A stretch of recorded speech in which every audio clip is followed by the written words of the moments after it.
આપણે સૌએ અંતિમ યાત્રા દરમિયાન રામ નામ સત્ય હૈનો ઉદ્ઘોષ સાંભળ્યો છે, પણ આ પરંપરા ક્યારથી શરૂ થઈ એની સાથે એક અદ્ભુત કથા પ્રચલિત છે।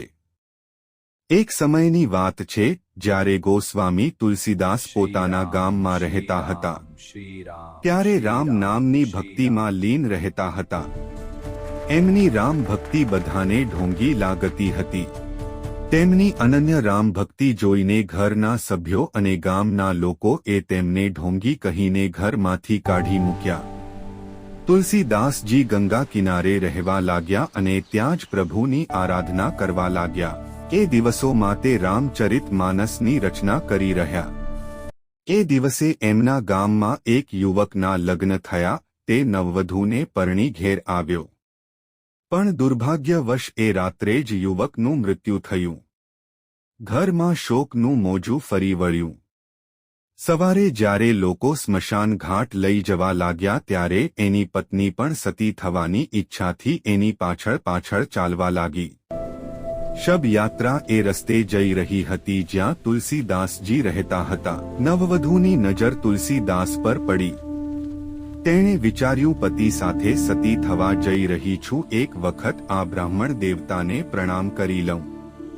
તે જાણતી નહોતી કે આ તુલસીદાસ છે। જેવી ચરણ સ્પર્શ કર્યા, તુલસીદાસજીના મુખમાંથી નીકળ્યું, અખંડ સૌભાગ્યવતી ભવ।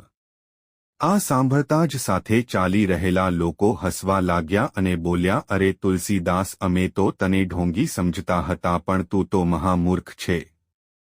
આ યુવતીનો પતિ મરી ચૂક્યો છે। એ અખંડ સૌભાગ્યવતી કઈ રીતે હોઈ શકે? તું પણ જૂઠો, તારો રામ પણ જૂઠો। તુલસીદાસજી બોલ્યા, હું જૂઠો હોઉં પણ મારા રામ જૂઠા ન હોઈ શકે। લોકોએ પ્રમાણ માગ્યું। તુલસીદાસ એ અર્થી રોકાવી અને એ યુવકના કાનમાં બોલ્યા, રામ નામ સત્ય હૈ।